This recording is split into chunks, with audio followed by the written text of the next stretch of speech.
क्या आप भी मकान लेने के पीछे भाग रहे हो और आपके मकान बनने के सपने पूरे नहीं हो पा रहे हैं?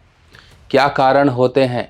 क्या सचमुच में शनि ही आपके ऐसे ग्रह हैं जो आपके मकान बनने में मदद करते हैं या मकान ना बनने देते हैं?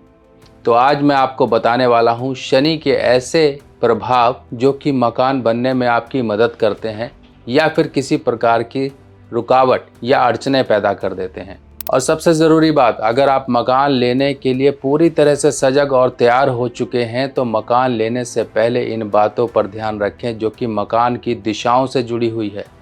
इन दिशाओं में अगर आपने मकान ले लिया तो जिस शनि ने आपको मकान दिलवाया है वही शनि आपका जीना दूभर कर सकते हैं।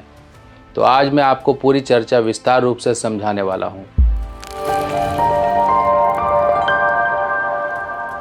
नमस्कार दोस्तों, मैं सुभाष शर्मा चंडीगढ़ से लाल किताब के ज्ञान में आपका स्वागत करता हूं। दोस्तों, जैसा कि हम जानते हैं कि मकान, जो भी मकान है, रिहायशी मकान है या कमर्शियल जो भी चीज़ें हैं, ये सब की सब दीवारों पर टिकी होती हैं। दीवारें, चार दीवारी, और ये चार दीवारी ही शनि है। और जिसके शनि अच्छे हो जाते हैं, शनि जिसको सपोर्ट कर देते हैं, उसको ये चार दीवारी और छत का सुख नसीब हो जाता है। पर कई बार तो ये कंडीशन आती है, हाथ में पैसा होता है, पैसा आपने कहीं डिपॉजिट किया और डिपॉजिट करने के बाद आपको ये पता चला कि आपका पैसा दबा लिया गया, आपका पैसा बेकार चला गया क्योंकि बिल्डर ने कहीं ना कहीं आपके साथ धोखा कर दिया। हो सकता है जो सोसाइटी में आपने पैसा लगाया वही सोसाइटी कहीं ना कहीं लोगों को इसी तरह से चूना लगाकर भाग गई और आपका मकान बनाने का सपना सपना ही रह गया। और दूसरी तरफ मकान तो मिल गया आपको, पर मकान ऐसा मिला कि जिस मकान में आप पहुँचे वही मकान कहीं ना कहीं आपके लिए जी का जंजाल बन गया। आप उस मकान में चैन की सांस ना ले पाए। उस मकान में कहीं ना कहीं बीमारियां, कलेश, दुर्घटनाएं, इस तरह से धन नुकसान, आपके जेब पर कहीं ना कहीं कटौती हो गई। आपकी जेब ऐसे लगता है कि चलते फिरते सरे राह किसी ने काट ली। यानी कि आपकी आमदन पर ऐसी चोट पड़ी कि आप परेशानी किसी को बता नहीं सकते हो। पहले तो बहुत अच्छा आप धन कमा लिया करते थे, पर जब से ये मकान का सिलसिला शुरू हुआ है, मकान आपने लिया है, तब से आप आर्थिक तंगियों में आ गए हो। अब ये सब के सब शनि से ही देखे जाएंगे। अब सबसे पहली चीज़, अगर आपने मकान लेना है और मकान लेने में आपकी दिक्कत आ रही है तो सबसे पहले अपने शनि ग्रह को शुभ करिए। और शनि के कुछ प्रभाव हमारे मकान पर आते हैं, इसलिए दिशाओं का ध्यान रखिए। पर एक और यहाँ पर दिशा मानी गई है जो कि बुध से देखी जाती है। अगर बुध आपकी कुंडली में छठे घर में, जो कि 6th हाउस होता है, अगर यहाँ पर बैठे हुए हैं तो आप नॉर्थ दिशा का मकान भूल कर भी मत लें। अगर आप लेंगे तो आपके भी जीवन में कहीं ना कहीं परेशानियाँ आएंगी और हो सकता है कि आपकी अगर बिटिया है तो वो बिटिया का भी जीवन कहीं ना कहीं परेशानियों भरा रहे, वो अपने ससुराल में जाके दुखी रहे। और अब बात करते हैं उन दिशाओं की जो कि शनि से जुड़ी हुई हैं। आपने मकान ले लिया, मकान में आप रहना शुरू कर दिया। अगर मान लीजिए आपकी कुंडली में शनि पहले घर में है तो वेस्ट फेसिंग यानी कि पश्चिम दिशा का कोई भी मकान आप भूल कर भी मत लें। और जैसा कि हम जानते हैं 8वां घर ज्योतिष के अनुसार मृत्यु का घर माना गया है, काल का घर माना गया है। तो आप काल के मुख में न समाएं। काल की दिशा और मृत्यु का द्वार दक्षिण दिशा की तरफ खुलता है। दक्षिण दिशा सबके लिए बुरा नहीं है, पर उन लोगों के लिए खासकर बुरा हो जाता है जिनकी कुंडली में तीसरे घर में या तो केतु हो या फिर 8वें घर में सूर्य हो, केतु हो, बुध हो या मंगल हो। तब ऐसे केस में बहुत परेशानियां आती हैं और ये शनि के केस में भी देखा जाता है। अब दूसरी तरफ वो लोग जो कि मकान बनाना चाहते हैं, पर एक उम्र का उनको ध्यान रखना पड़ेगा, क्योंकि देखिए मकान सबके लिए है, पर जल्दबाजी कहीं ना कहीं आपके लिए परेशानी का सबब बन सकती है। तो अगर मान लीजिए आपकी कुंडली में पहले घर में शनि है तो ऐसे केस में आप कम से कम 48 ईयर्स यानी कि 48 साल तक रुक जाएं। अगर आपकी कुंडली में शनि चौथे घर में है तो रात के समय कभी भी मकान को ना बनवाएं। कोई कंस्ट्रक्शन वगैरह होती है, कंस्ट्रक्शन का सामान तक आपका रात को नहीं आना चाहिए। मान लीजिए आपके मिस्त्री वगैरह या लेबर वगैरह काम नहीं करते हैं, पर कई बार आप रात के समय सामान मंगवा लेते हैं। हो सकता है कि जो डिस्ट्रीब्यूटर है भेजने वाला वो ये कहता है कि गाड़ी नहीं है, हम रात को भिजवा देंगे, पर आज की डेट में हम भिजवा ही देंगे। तो कभी भी भूल कर भी चौथे घर के शनि वाले रात को अपने कंस्ट्रक्शन मटेरियल कभी ना मंगाएं। और जिनकी कुंडली में शनि 5वें घर में है वो अपने नाम से मकान ना बनाएं, वरना ये संतान पर कहीं ना कहीं परेशानियां लेकर आएगा। 7वें घर में अगर शनि है तो बना बनाया मकान लें, और बना बनाया मकान कोई फ्लैट हो सकते हैं, किसी प्रकार के पुराने मकान हो सकते हैं। अपना मकान बनाएंगे तो कहीं ना कहीं आमदन पर चोट लेकर आएगा। 8वें घर के शनि वाले अपने नाम पर मकान ना बनाएं। 9वें घर के शनि के लिए ऐसा कहा गया है कि 3 मकान से ज़्यादा मकान ना बनाएं अपने नाम पर। और अगर 10वें घर में शनि है तो कम से कम 55 वर्ष की आयु तक रुक जाएं, अपने नाम पर मकान मत बनाएं, वरना आपकी आमदन पर चोट पड़ेगी।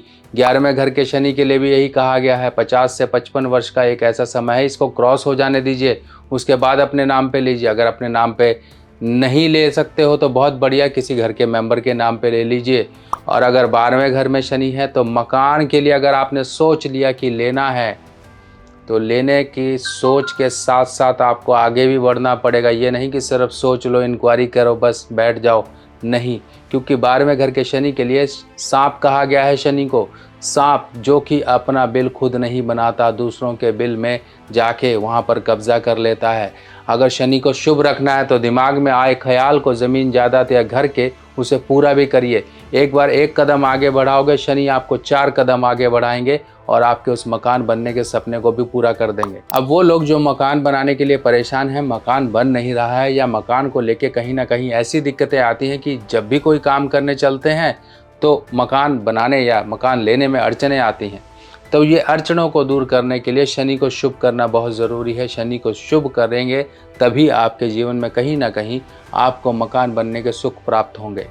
अब मकान बनाने हैं, शनि को शुभ करना है, और जो मकान आप लोगे उस मकान में भी शुभता बनी रहे तो सबसे पहले मंगल की सहायता लेनी पड़ेगी। क्योंकि शनि और मंगल जब आपस में मिलेंगे तब एक पॉजिटिव राहु बनेगा। अब ये 3 ग्रहों का क्या लेना देना है आपस में? 3 ग्रहों का लेना इस तरह से है कि अगर राहु छत है तो शनि दीवार है और मंगल आपकी भूमि है। तो इस तरह से आप तीनों ग्रहों को शुभ करेंगे। यहाँ पर सहायता ली जाएगी सिर्फ और सिर्फ मंगल की। मंगल की सहायता से आपके ज़मीन, आपकी छत, आपके 4 दीवारी, सबका आपको सुख मिलेगा। मंगल शुभता भी है। मंगल हंसी खुशी, आपके एक आयोजन जो जीवन में होते हैं, समारोह होते हैं, जो खुशियाँ मनाई जाती हैं, सब कुछ है। जब तक मंगल की आप उपाय नहीं करोगे तब तक आपको शनि कुछ नहीं देंगे।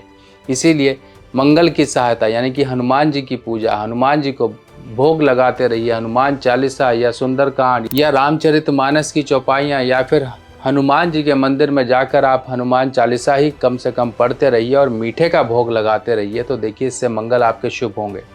अब शनि के भी कुछ ना कुछ उपाय कर लीजिए, क्योंकि जब आप इतना अंदर अपने धार्मिक भाव को पैदा करते हैं तो कहीं ना कहीं आपके अंदर ये जिज्ञासा भी उठती है कि गरीबों की भी मदद की जाए, कुछ असहाय लोगों की भी मदद की जाए। तो वो होते हैं शनि। तो ऐसे केस में जो भी आपको कोई गरीब व्यक्ति या लेबर क्लास व्यक्ति मिलता है उसको जूते इत्यादि, जूते चप्पल इत्यादि आप देते रहें। और साथ ही साथ सरसों का तेल आप बॉटल में दे सकते हैं, और या फिर आप सरसों तेल में बने हुए काले चने नमक मिर्च मसाला डालकर आप जाकर मंदिर के बाहर जो भिखारी लोग होते हैं उनमें बांटिए, या फिर आप कहीं जो लेबर क्लास लोग कंस्ट्रक्शन साइट पे होते हैं उनको बांटिए। देखिए इतना करने मात्र से ही, श्रद्धा से करिए, आपके सभी काम बनेंगे।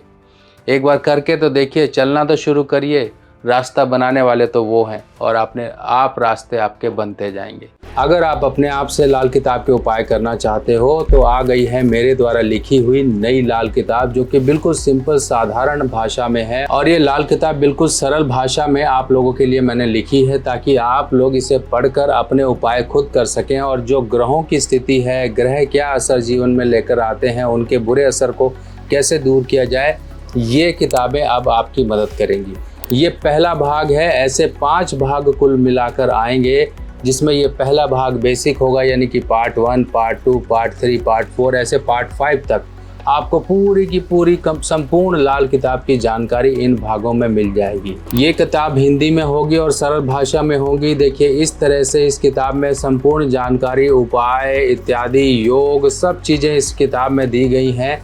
फिलहाल ये किताब जो आपका पहला कदम होगी इस ज्ञान की तरफ। आप अपने जीवन में अपने परिवार वालों की, अपने दोस्तों की, किसी की भी कुंडली को देखकर अध्ययन करके उन्हें उपाय बता सकते हो, और ये उपाय बताने के लिए ये किताब आपकी मदद करेगी। तो दोस्तों ऐसे ही जानकारियाँ लेके और मैं आपके सामने हाजिर होऊंगा किसी अन्य वीडियो में।